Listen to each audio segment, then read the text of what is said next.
Dear Mrs. von Schnurban, dear Mrs. Leuthäuser-Schnarrenberger, dear Mr. Jon, dear guests here in the auditorium or online, wherever you may find yourself, I give you a cordial welcome on the occasion of today's event on the premises of the EU representation of the federal state of North Rhine-Westphalia. This is actually the first event after the Christmas break, and it is designed to kick off a whole series of events we plan leading us to the time of the European election. Please take note. I will not give you the dates in detail, but there are several events lined up entitled Spotlight to cover topics of relevance for the European elections. So consider this already an advance invitation. We will soon get started, but allow me a practical information. If you need English translation, use the headphones available. And I also would like to point out the following. The Gutenberg Bookshop offers a book table with very informative literature linking us to the topic. So have a look and maybe stay a little bit longer because there will be still food on offer. I may have cut short the first time at the buffet. The topic is anti-Semitism. Not a lovely topic to start proceedings for this new year. And I would have hoped and liked that such an event would have become superfluous. We live in pluralistic societies in Europe, and not just here in Europe, and one would think this is no longer a necessary topic. Quite the contrary. It is a topic. We have to tackle it, and we have to consider how to fight against it. So, hence our title, The Turning Point of the 7th of October 2023, the attack of Hamas against Israel. A point in time since when we have seen an increase in anti-Semitic incidences, not just in North Rhine-Westphalia, not just in the EU, not just in many member states, also in the United States, for example. It's a paradox when we think of this topic. We have so many ideas we developed in the past.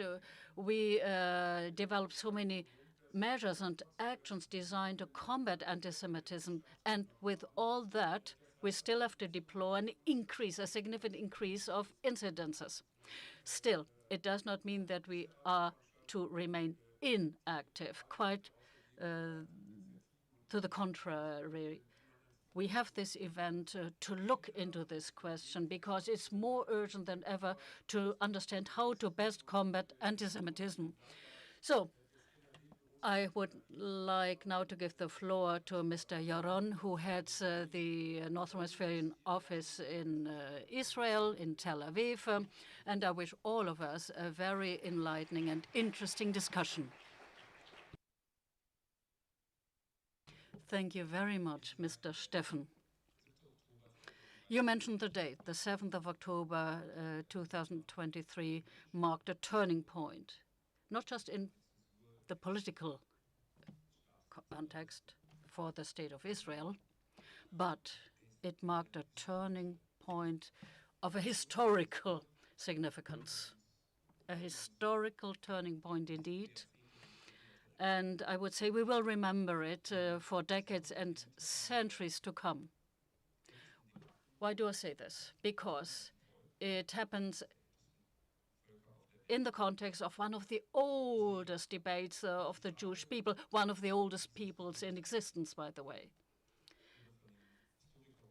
And Robert Wistrich, a historian, pointed it out. This is the oldest form of hate. And the question is, where do we find it? And where can Jewish people live? Where would they be allowed to live? Where can they enjoy life without fear?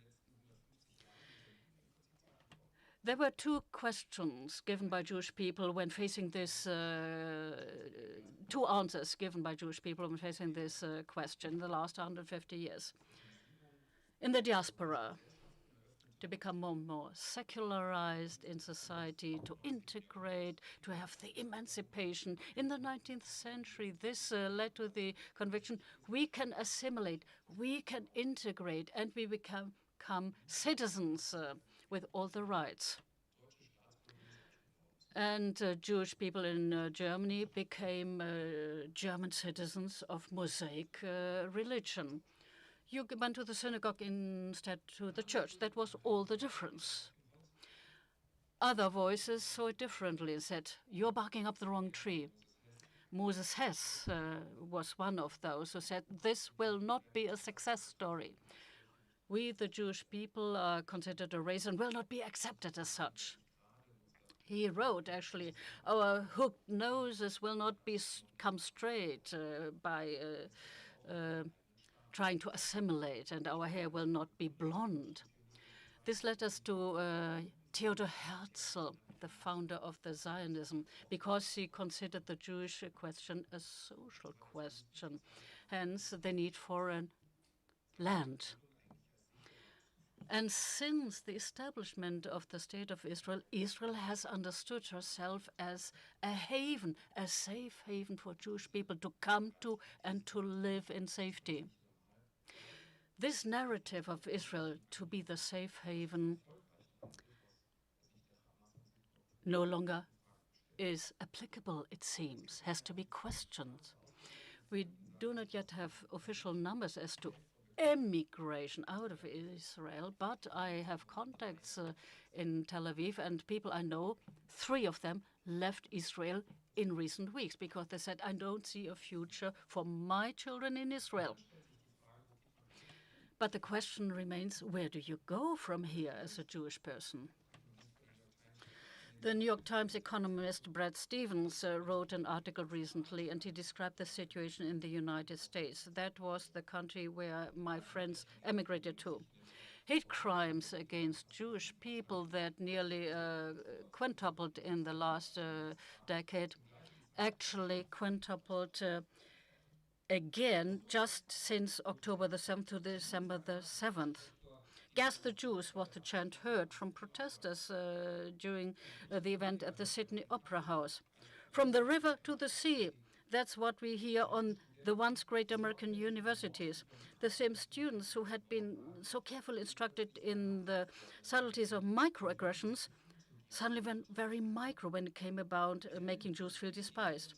The same progressive people who had righteous rage during the Me Too debate,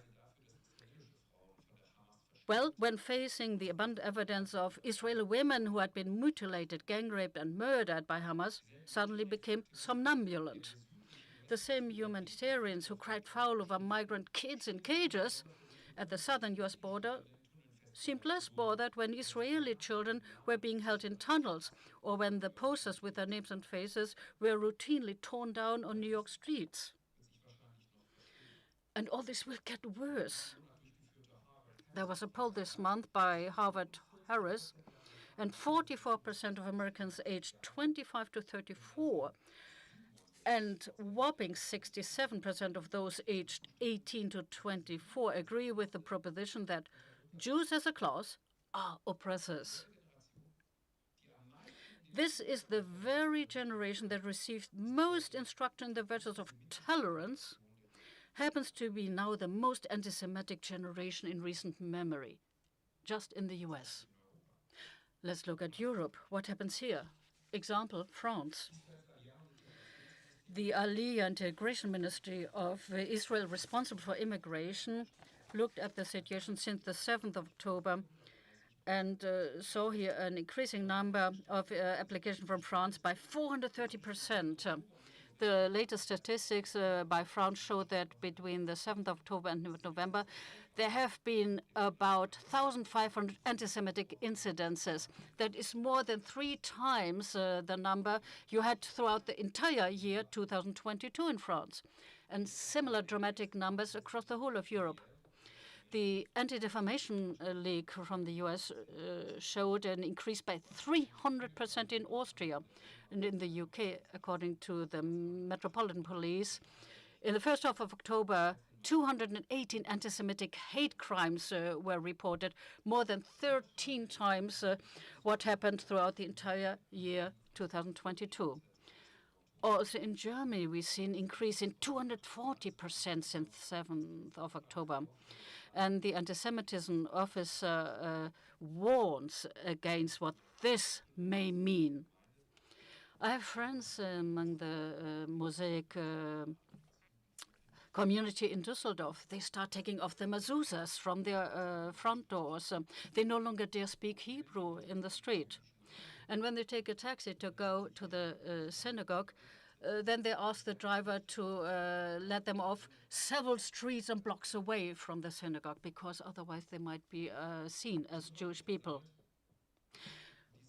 We are here today in order to discuss this old, thousands of years old problem of hate against Jews and to consider what might be solutions. And I have very salient participants. I give a cordial welcome to Katharina von Schnurbein, the EU's coordinator on combating anti-Semitism and on fostering Jewish life. And you were awarded several times for what you're doing. And also I'm happy to welcome the anti-Semitism officer of the State of North Rhine-Westphalia and former Federal Minister of Justice, Sabine Leuthäuser-Schnarrenberger. Wonderful to see you. Now let us consider my first question. Mrs. von Schnurbein. In a few words, what is the current situation in Europe? What is the state of play with anti-Semitism at the beginning of 2024 in Europe? First of all, thank you very much for the invitation to today's event. You just very well summarized the situation in Europe, the situation of anti-Semitism, and also the situation for Jewish people in Europe at the moment. We can see an increase in some countries. In the Netherlands, for example, we had an 800% increase in anti-Semitic crimes since the 7th of October.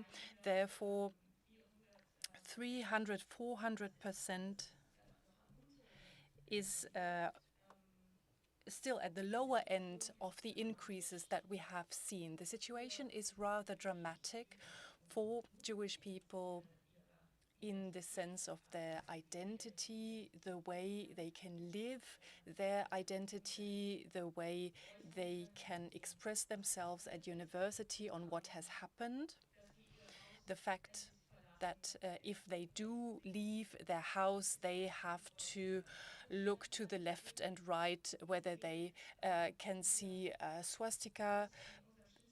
These are things that we wouldn't have imagined in our worst nightmares. The fact that Jewish people have to withdraw from society. And my job title is also the coordinator for fostering Jewish life. And this is the core of our work with regards to the European Commission strategy from 2021.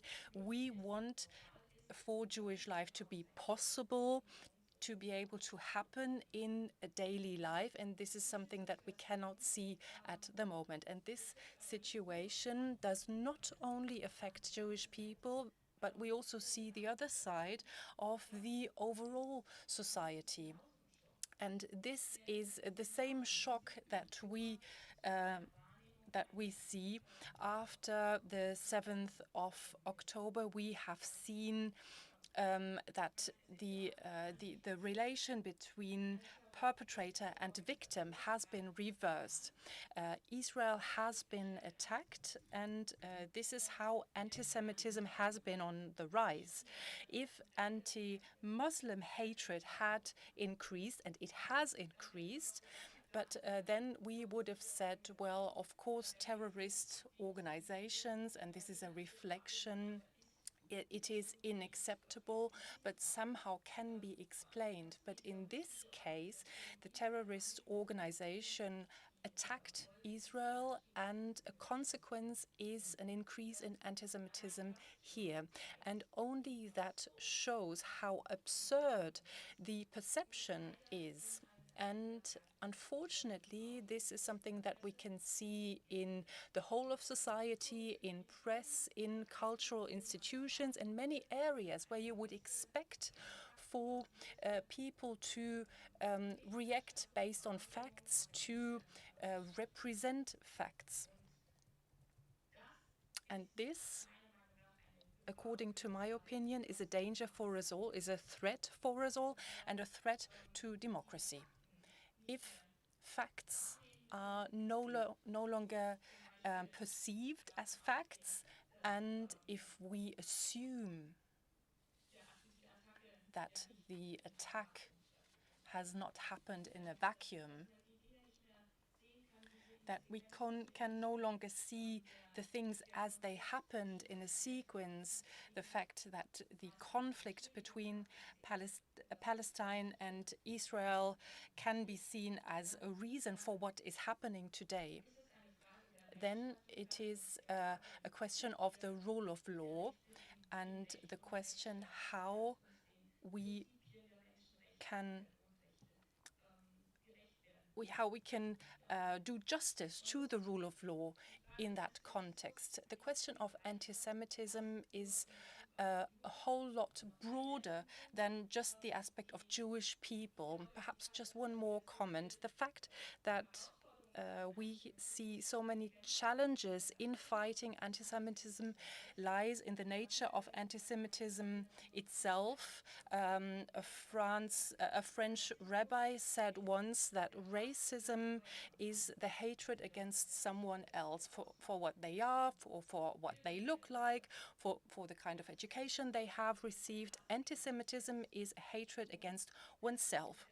And therefore, anti-Semitism is so difficult to fight, since at the end of the day, you are not satisfied with your own situation and you are looking for victims, for easy victims. And in history, it is the oldest hatred, and in history, it has always been the Jewish people have always been the victims. Yes, we are going to look at this question a bit more specifically, but a question to Ms. Leuthäuser-Schnarrenberger. What is the situation like in North Rhine-Westphalia? What are the figures like, and what does the government do against it?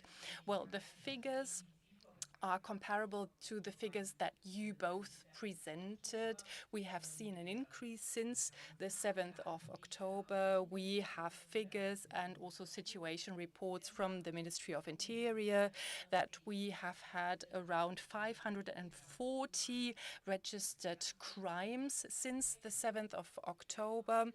And perhaps just one additional figure, 82 crimes that were rather easy to identify. Those were crimes with regards to the Israeli flag that has been burned or otherwise damaged. I have heard from other governments that said that they had to continue to reorder new flags since a lot of them had been damaged.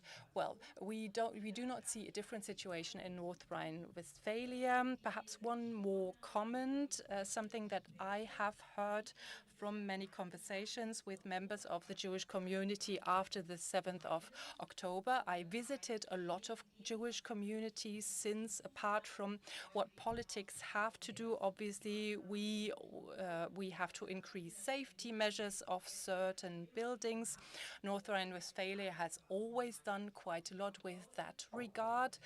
And the responsible minister, Mr. Diminsky, he is very familiar with this topic and has initiated quite a lot of measures with regards to safety and security. And we have launched a few measures. We have certain programs related to violence, also working with adolescents, for example. Obviously, it is about anti-Semitism, but obviously we do have to take certain measures. I think a lot has happened already, but during conversations I had with the Jewish community, I heard that they have rather impressive, they have had rather impressive views. They are very grateful about the measures that have been initiated. And after what happened on the 7th of October, they did no longer attend service at the synagogue since they were worried about what would happen on the way. The synagogue itself is rather well protected, but obviously there is a risk on their way to the synagogue. The expectations of those who obviously they want to stay, who wants to leave their home where they have put down roots. Perhaps some of them have arrived after the war, or perhaps their family was already here, and they had decided to stay, and they have put down roots over the last years and did not think that they would have to leave again. And perhaps I would like to talk about two impressions that I have. First was, yes, we think it is good that Germany showed that they wanted to stand with Israel. But there was also deception, and I'm just talking of what I heard. And this was the position during the vote at UN level. This is what I can tell you here, since this is where a perception was received, a difference between what has been said and what has been done. And it is about trust, which Jewish people need. They want for governments to be able to protect them, to be able to live in an open society. And this is the justified expectations they have. This is something that I heard in a lot of conversations I had with the Jewish community. And where do they see the biggest dangers? When I started as an anti-Semitism officer in 2019, I launched a poll, a survey amongst the Jewish community, and this revealed that a lot of anti-Semitism comes from the right-wing area, but the subjective feeling, not necessarily fact-based, is that they are more afraid of Islamist anti-Semitism. And this is where they rather feel threatened by those were not concrete situations that led to this perception, but it was rather a feeling that was expressed. And if we look at today's situation, obviously that was one of the topics, and they said that they do rather feel confirmed with that feeling.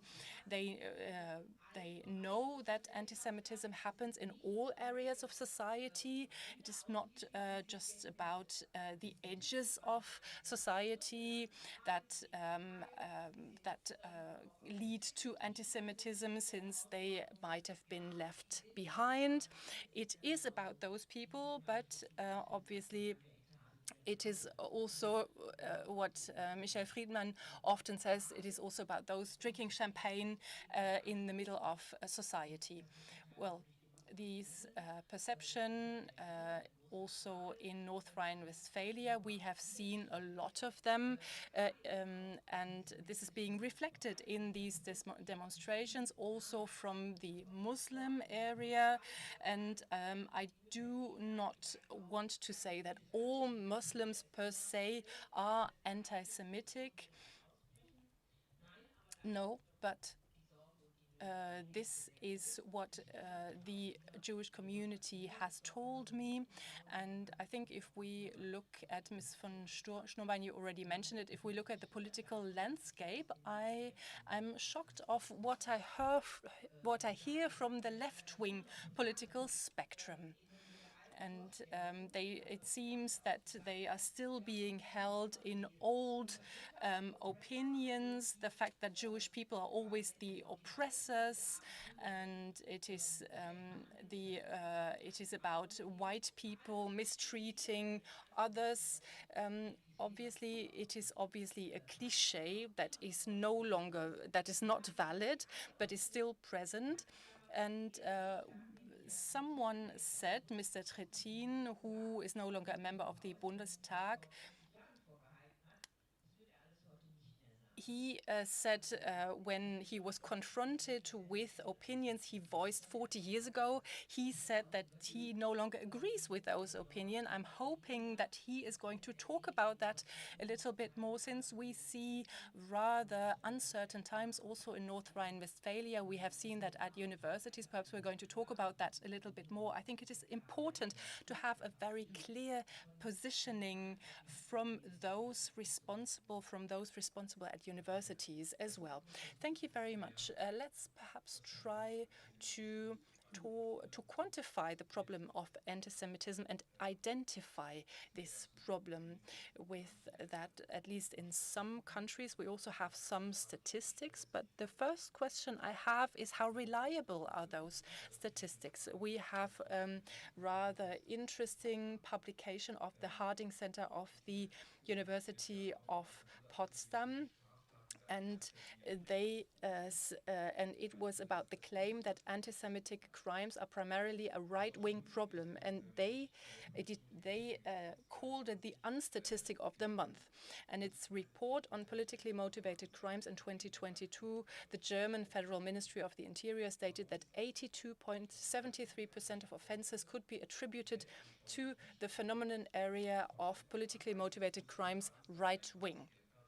And why? Because anti-Jewish incidents that cannot be clearly categorized in terms of ideology are simply recorded as right-wing politically motivated crimes.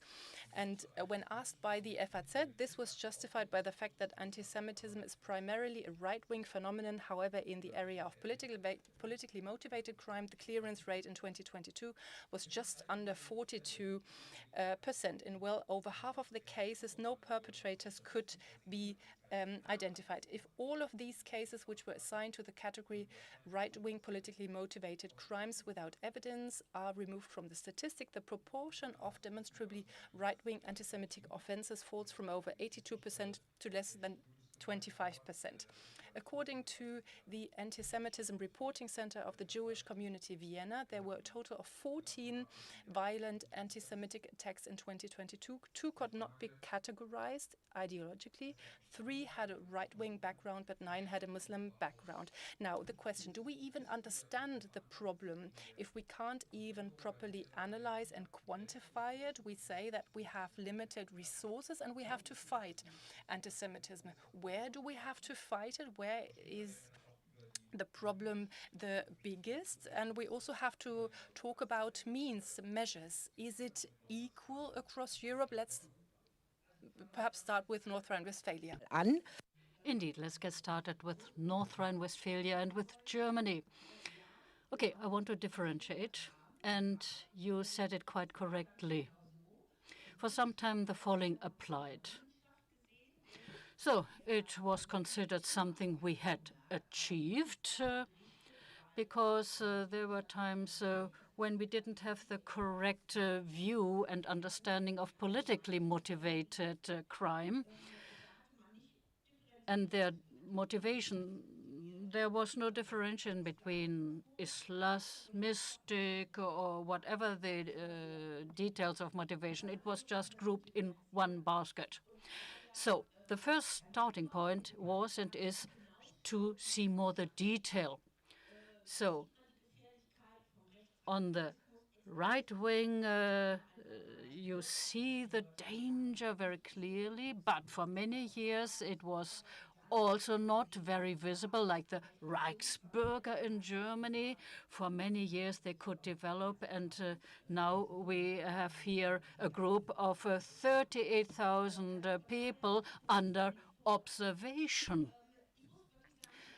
Now, looking at North Rhine-Westphalia, I want to mention Mr. Reul, our Minister of the Interior, and he really put the topic on the table with his colleagues. He said, we need to have a better, finer understanding, because if there is an anti-Semitic motivation, then we need to fall back onto a specific understanding and clause that the punishment, the enforcement can be more stringent because of that. So there are options out there in our penal code, after all. So a little bit more clarity has been achieved. And I remember in our regional parliament, this has been a topic raised by the AfD, the Alternative for Germany, speaking up against this more differentiated view, telling us, don't just look towards the right, look also at the Muslim communities.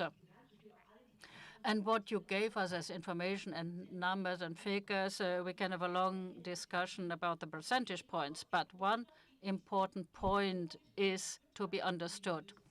We have here a great variety of backgrounds that engage in anti-Semitic behavior. And in part, this goes back to old prejudices, typical of traditional anti-Semitism, with conspiracy theories fired again by Corona. We hear you. What would you consider is especially the essence of the problem? Well, I would not like to see us pitting one group against the other, or one view against the other. The understanding is there is a variety of motivations and shapes of anti-Semitism. For example, there's a context, the background of migration. People with a background in migration, if they have the feeling, I am and was displaced, I was forced out of my country, they have here a very specific feeling vis-à-vis Israel and what happens to that country right now. And there, the main problem is how to reach these people. So there has been a change when we look at the mere percentage points. The understanding has been reached that all these groups and all their motivations are important, that not one is more significant than the other. And Mrs. von Schnurbein, you mentioned the cultural sphere. A lot what you hear or see may not be a crime, but we see that certain attitudes have gained ground, and you see that also reflected in the cultural expression, in discourses, and also in North Rhine-Westphalia. There I wonder what the action should be, and maybe also on a financial side with subsidies for certain cultural happenings or groups. What do they really stand for when it's about Jewish people and anti-Semitism? If you come with ideas like that, you are easily decried as someone who is fighting against the freedom of the culture. But the main problem, of course, is the attitude and what people really think. Mrs. von Schnurbein, we may not have fully statistical details in and for Germany, but there are figures out there. Across Europe, that seems to be rather the exception. We still view ourselves in Europe as a lighthouse of freedom and pluralism. But with regard to anti-Semitism, that may not apply. First of all, there's one thing I want to underline, what Mrs. Leuthers-Schnarrenberger said. there are forms and expressions of anti-Semitism that are not covered by the penal code, that are not a crime. With regard to Jewish people, with regard to Israel, we observe here a toxic environment hitting Jewish people and hitting also society at large. So it's not just of importance to look at figures, to understand where do we have a crime taking place. It goes beyond that. We have to look around what are anti-Semitic incidents or expressions that are not covered by that. Because here we also have to look at how we have the definition of what is anti-Semitism, namely the definitions offered by the International Holocaust Remembrance Organization. Because we add to that that also Israel and what is viewed and expressed with regard to Israel can be covered by anti-Semitic. You always have to be aware of the context. The definition says very clearly criticism of Israel, as you would have it with regard to other countries and states, is not anti-Semitic. And the definition is very clear about this.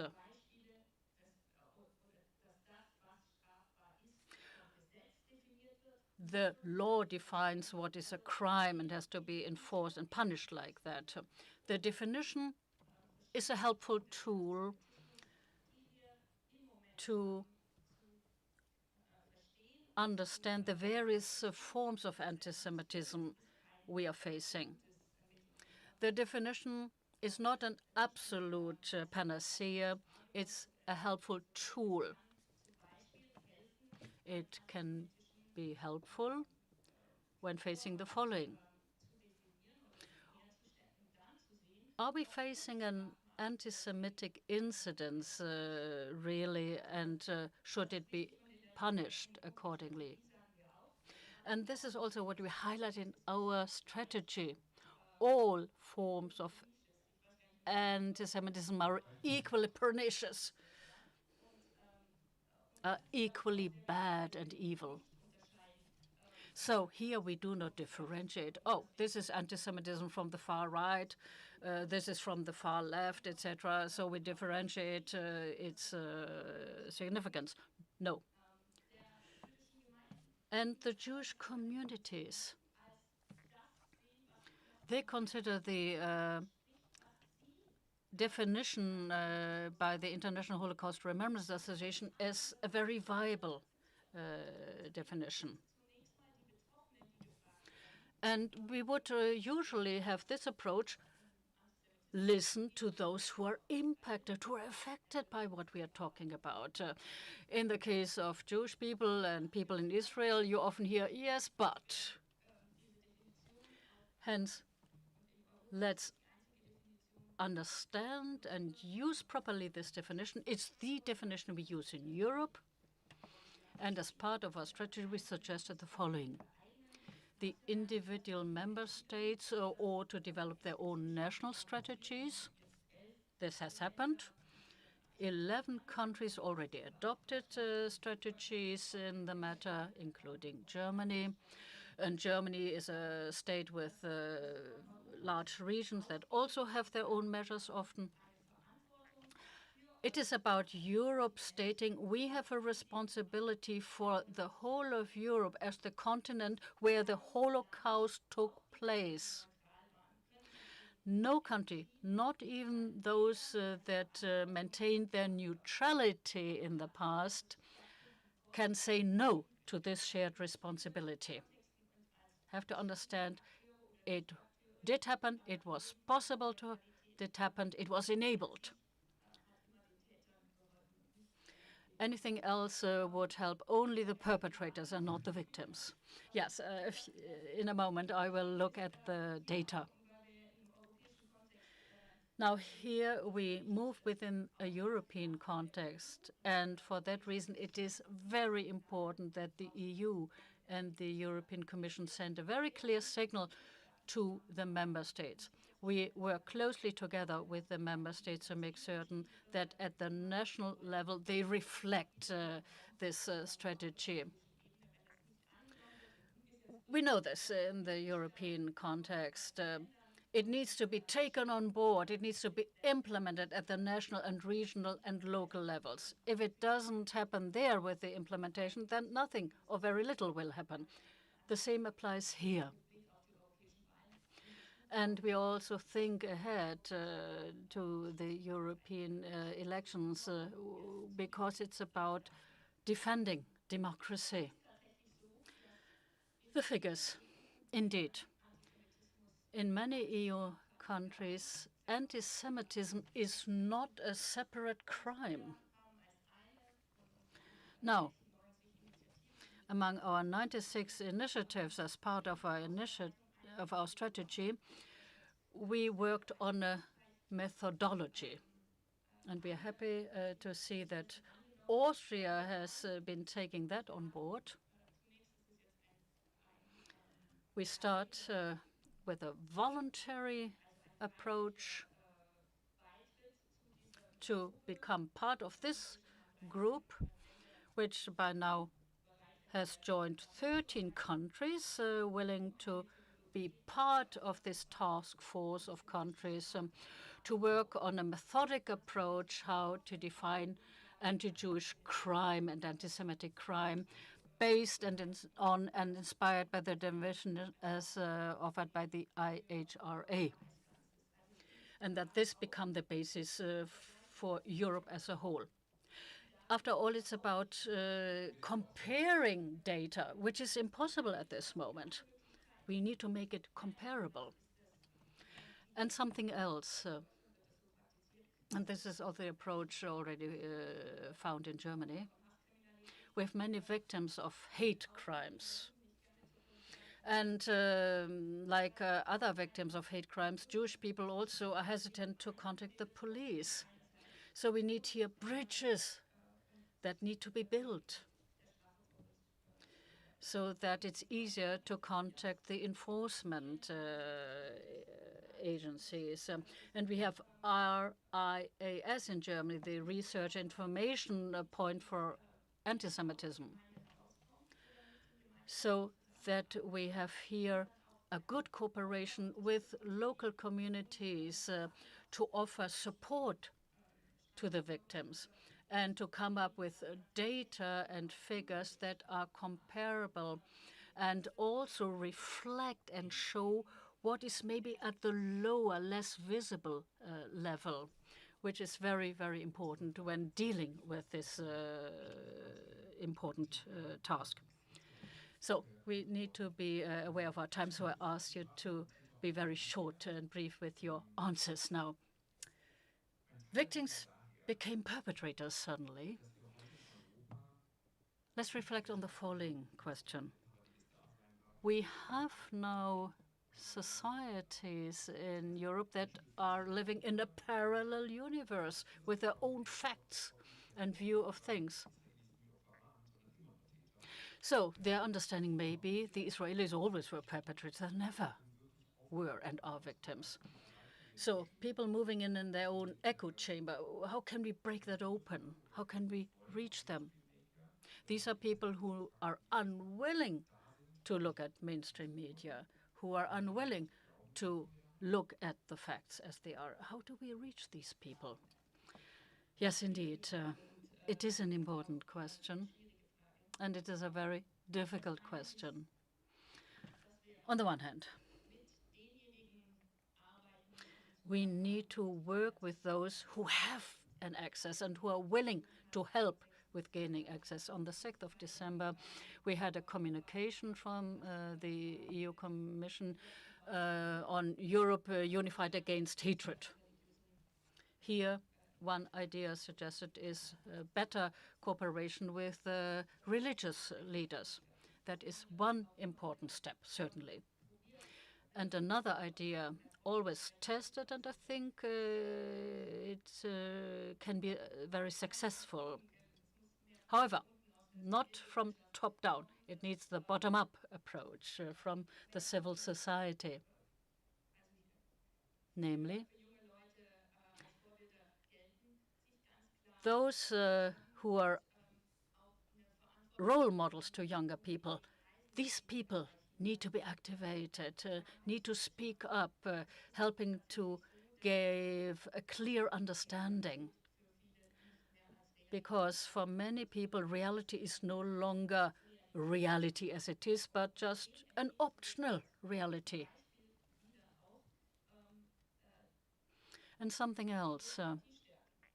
If we are successful with that, we will also strengthen democracy. So these are approaches that are very valid, very good, and are viable. We just had a meeting with religious leaders in the Commission. So what we can do at the European level, we are willing to do. But here it's about the responsibility of civil society very much. War ja sehr aktiv. Well, we have been in North Rhine-Westphalia. We have been very active. Perhaps Ms. Leuthauser-Schnarrenberger, another topic, something that I still have not understood.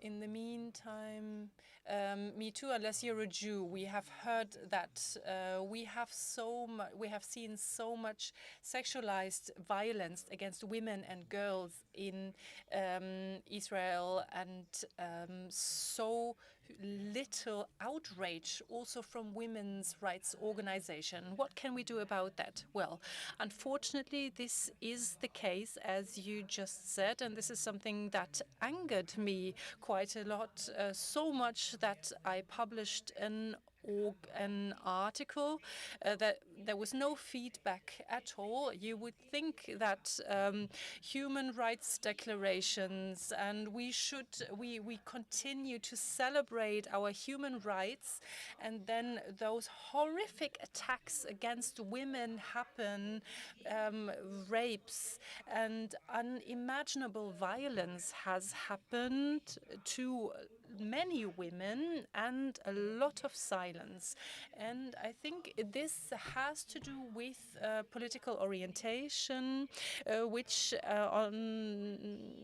in my opinion, is more in the left-wing political spectrum with regards to women's rights organizations. But I cannot understand it. On the one hand, we have in the back of our mind that Hamas is a liberation organization. Obviously, many Palestinian women also have very difficult life in the Gaza Strip, but not like women have experienced it on the 7th of October. And it seems to be a large difference. Israel seems to be visualized as a very negative state, and if you can solidarize yourself with the oppressed, then they say that, well, if Israel acts that way, then this is something that can happen. I think this is something that you cannot explain rationally. I think it is irresponsible.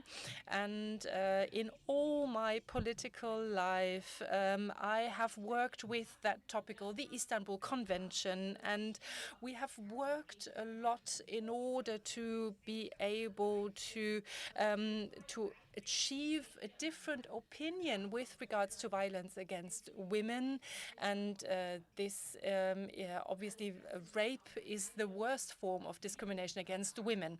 I think this is irresponsible of these organizations. That is something that we have also seen from other organizations. I think of Greta Thunberg, for example, who perhaps knowingly or unknowingly has held up banners with those known chants from the river to the sea, for example, or for a free Palestine. Obviously, we all want a different solution over there, but to do that together or in the context of the attack of the 7th of October, I think this is stupid. And I am going to use every opportunity to voice my opinion on that and to position myself on that topic. The other side, also what Mrs. von Sturbein just said, as an anti-Semitism officer in one federal state, in North Rhine-Westphalia, we can do something by supporting initiatives that fight against anti-Semitism and that present facts also on the internet, who are also threatened with attacks. And obviously, therefore, a lot of people do not do that since they don't want to face themselves with a shitstorm. And I don't necessarily say that those are always Jewish people, but also civil society people who say that we cannot just leave false information on the internet. But if I had a great strategy, obviously, we would be in a better position. Unfortunately, I don't have it, apart from the very consequential work that we carry out. But it is a topic that also that all anti-Semitism officers of all federal states in Germany work alongside, and we are in exchange. And this is a very important topic. How do we tackle the digital environment with that regard, and how can we reach those who do not perceive anything else? They don't reflect. They have their very closed image, their very closed worldview, and it is very difficult to get into discussions with them. Therefore, for me, it is also very important to hold conversations. I, from the 7th of October, started discussions with young people, also from the Islamist community, in environments where they would be prepared to attend discussions. We also invited rappers or anyone else who might be important or interesting to them, where they can find themselves in an atmosphere where discussion can be fostered and where we can talk about this topic. Well, that is a very interesting transition for my next question, and then we can also talk. We can also take questions from the audience. After the retrospective, let's do a prospective discussion. Obviously, discussions are interesting, but I'm not sure if we have enough Jewish people in Europe so that everyone can once in their life meet a Jewish person. But what has happened in your work since the 7th of October? How can we move forward? How do we have to move forward from your viewpoint in Europe? What are the big topics, and how can we achieve that if we meet again in 2 years' time, we can tell ourselves, well, we can be happy to report that anti-Semitism has decreased? Well, on the one hand, we have a strategy where a lot that is necessary has already been implemented, a strategy for 2030, and a lot of these measures have now been advanced. We have received more funds, not only for safety and security, but also for projects.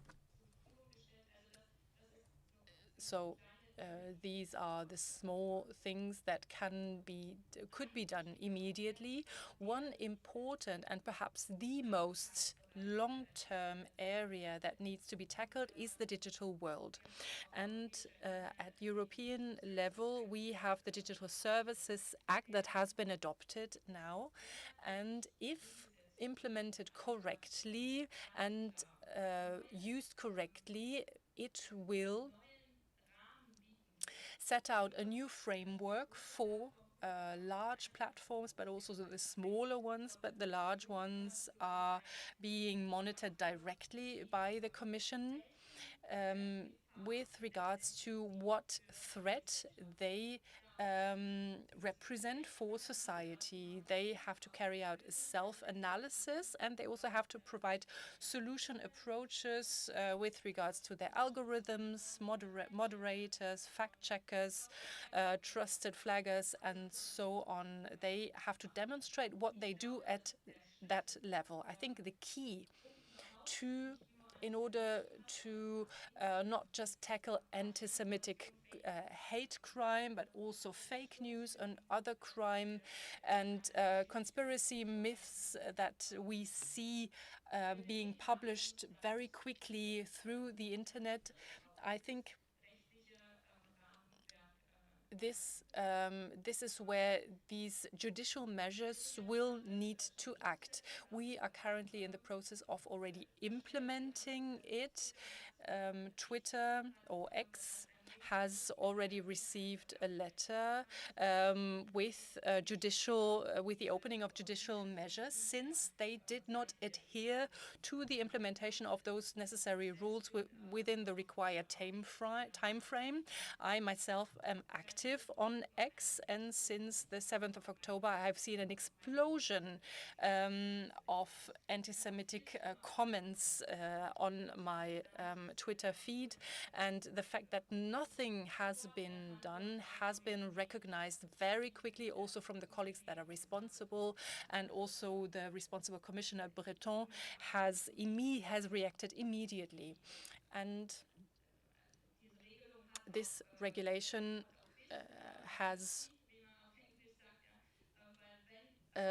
also has teeth, as you would say, since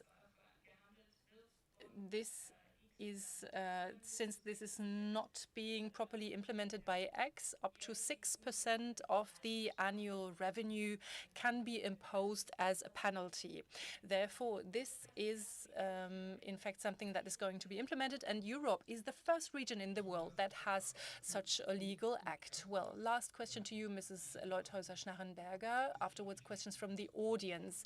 I have tried to find scientific studies on interventions on anti-Semitic hate crimes, and I couldn't find any. Are our measures being accompanied scientifically? Do scientists know what the best possible way in order to tackle anti-Semitism is? Well, neither nor, I would say. I think we have several scientific studies that have been published. They have been commissioned by a federal ministry that deal with certain aspects. What is decisive for me is what works at schools. This is where I, together with the responsible ministry in North Rhine-Westphalia and with the University of Bochum, commissioned a study that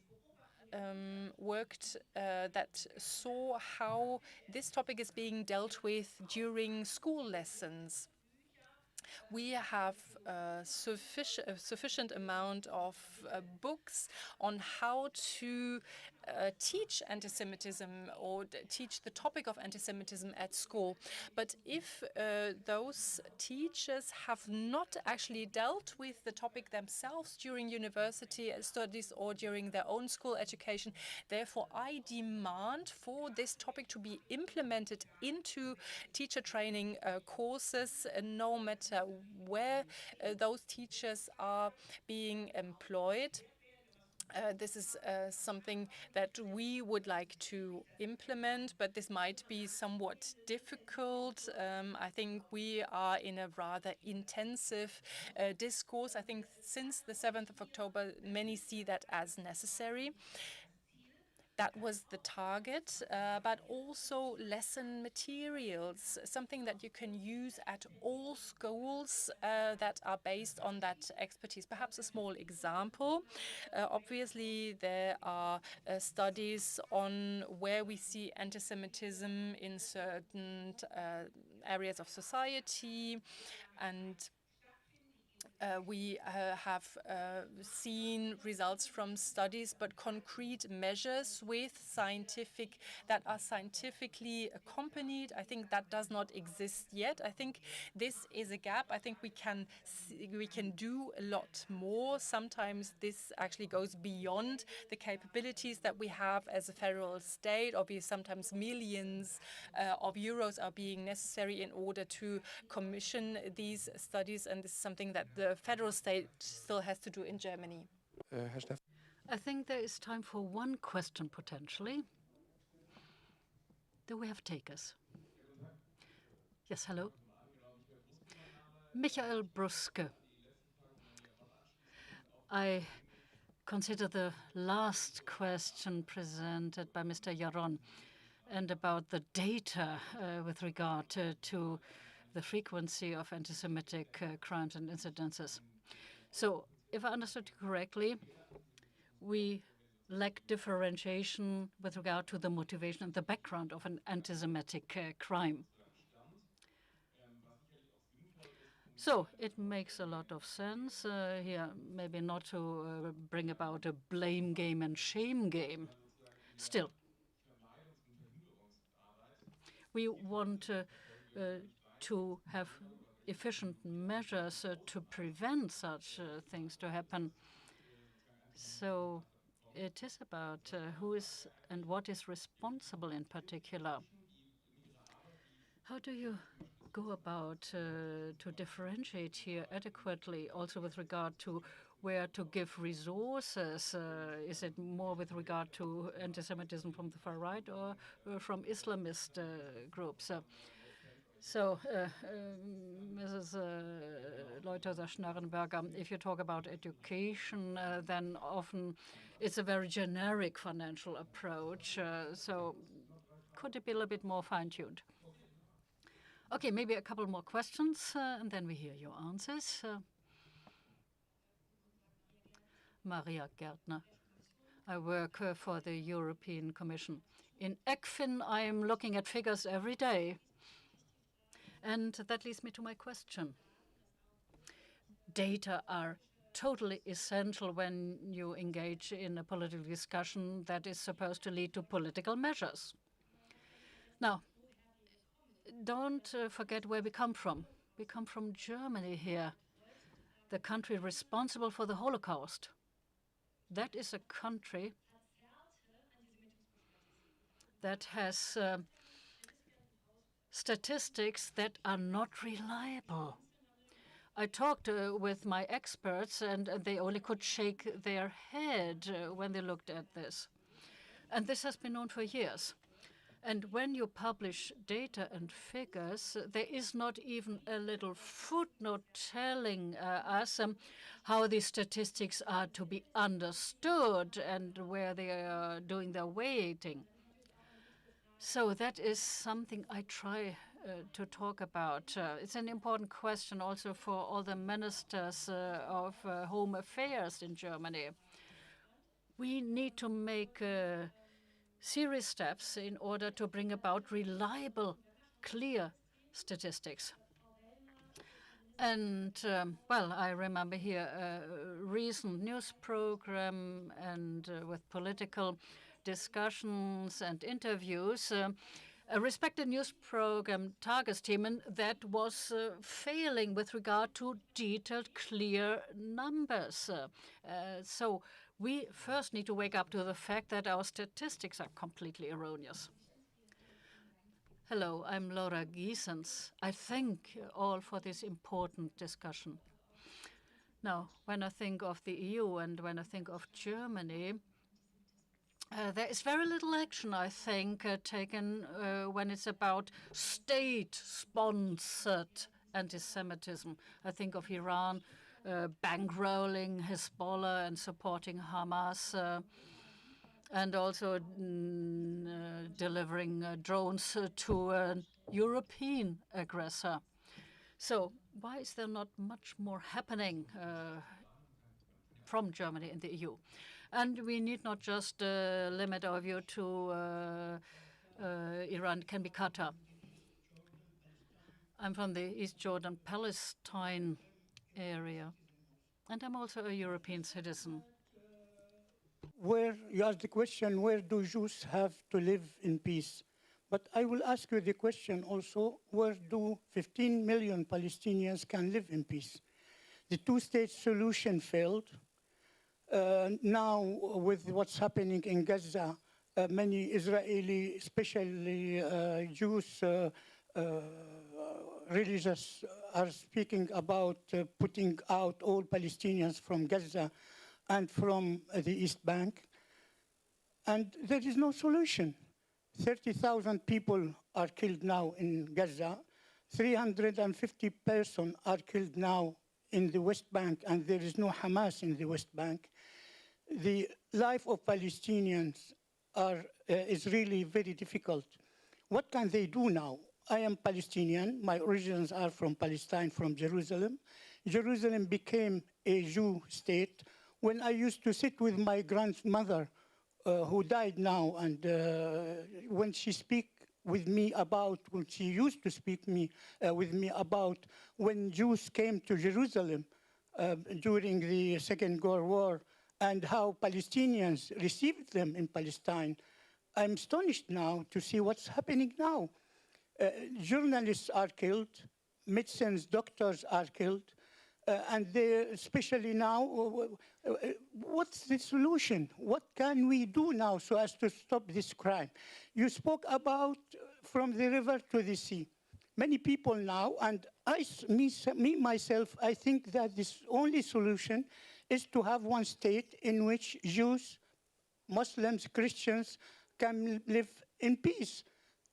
It's the only solution. You have more than 1 million settlers who are living now in the West Bank of Jordan. EU used to say we have to have the two-state solution, and Arab countries accepted the two-state solution, and now it's impossible. With 1 million settlers in the West Bank of Jordan, it's impossible to have a two-state solution.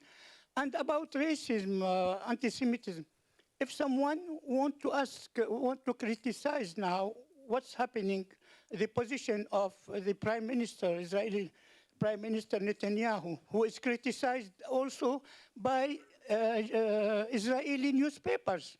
I read some of them, and they are telling something more different than what we hear in European media, even Israeli newspapers. I think we have to try to think out of the box and try to have a solution in which everybody can live in peace in the area. Thank you very much. Frau Schnurbein, fangen Sie an. Okay. To just come directly to your question very briefly, I think the clear answer to how can this be ended is by Hamas saying we put down our weapons and we will not aggress Israel anymore, and for the West Bank to have elections. There are many other aspects to what you said, and I just want to also say any civilian, any person killed in Gaza is just as tragic as anywhere else in the world. However, it is very clear that Hamas there is the aggressor, and the minute they lay down their weapons, there can be peace. Yeah. So I know we cannot go into the details now. I think it's very important to understand that. With regards und was die Daten anbelangt.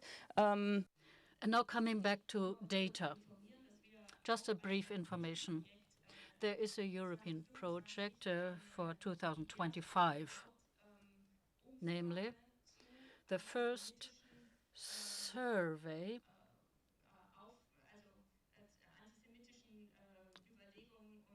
with regard to anti-Semitic topics and views among the population across the whole of Europe. We commissioned that survey, and it will be published in 2025. We just started with this huge project to look at all countries. And there are challenges coming along with this. Namely, once we know the truth, we have to face the truth. It may be a very unpalatable truth indeed. We already had 2 surveys among Jewish people to understand how do they face anti-Semitism, how does it hit them. And this year there will be a Eurobarometer highlighting this.